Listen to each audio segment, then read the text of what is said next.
My name is Ben Dellot. I work as a senior researcher in the Action and Research Centre here at the RSA. We recently published a new report called The Second Age of Small, which looks at the macroeconomic impact of a growing micro business community. And the reason why we undertook that report is because we're seeing a big increase in the number of micro businesses, a big increase in the number of people who work for themselves, and we're just trying to figure out what this means for our economy. So what does it mean for productivity? What does it mean for innovation? Are these businesses creating good quality jobs? These are the kind of questions that we wanted to answer. I guess the main finding from the research is that the growth in the number of micro businesses is actually a good thing for the UK economy, and it's nothing we should worry too much about. So on a surface level, yes, micro businesses sometimes appear inefficient, sometimes they appear lightweight, but actually dig deeper into the data and you see a different kind of picture emerge. So for example, you look at productivity. Yes, micro businesses are about half as productive as large firms. But then you look at the fastest growing sectors, and micro businesses do much, much better. So healthcare, education, social work, these are the kind of sectors that are based on relationships, on care, on trust, and those are the kind of areas that micro businesses do much, much better. One of the most surprising findings from the report is that micro business employees are one of the most happiest groups in the labour market. So when you look at micro businesses, you think, why would they be great places to work in?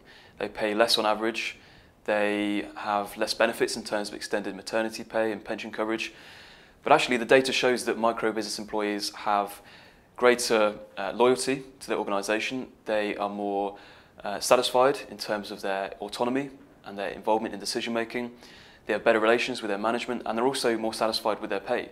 Another interesting finding is that about a third of micro businesses consider themselves to be social enterprises, when only about 5% actually fall under that definition officially. And that tells us that the people that are starting these businesses are often doing so with a social purpose, a social mission in mind, whether that's recruiting local people as employees, or using local suppliers, or providing a service or a product in a community that otherwise wouldn't be provided if they weren't there. The reason why we called this report The Second Age of Small is in reference to the fact that small businesses were once the norm prior to the Industrial Revolution. They faded away as a result of mass production, managerial science, and the 20th century was really the era of big business. But as a result of new technologies, as a result of changing consumer habits, of changing corporate behaviour, we're starting to see a new era for small businesses, and they're becoming much more prominent in our economy. None of this is to say that big business is bad and small business is good. Big business plays a very, very vital role in our economy. They still account for about half of all economic output in the UK. And in fact, that output, their share of output, seems to have increased over the past few years. But what we are seeing, and what we are saying in this report, is that a new kind of economy is emerging where very small businesses and large ones are able to work together for mutual advantage. And one of the clearest indicators of this is that large businesses are increasingly using contractors and increasingly outsourcing work, using talent beyond their factory gates, beyond their office gates, and also engaging in open innovation, where they're drawing in insights from beyond their walls.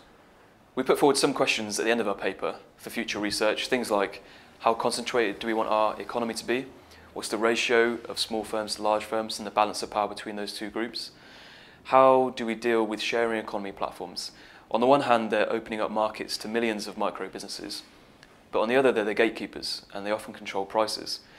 How do we, for example, deal with competition policy in the future? So we don't want to be too heavy-handed and we don't want to be too laissez-faire. So what's the ideal balance to strike?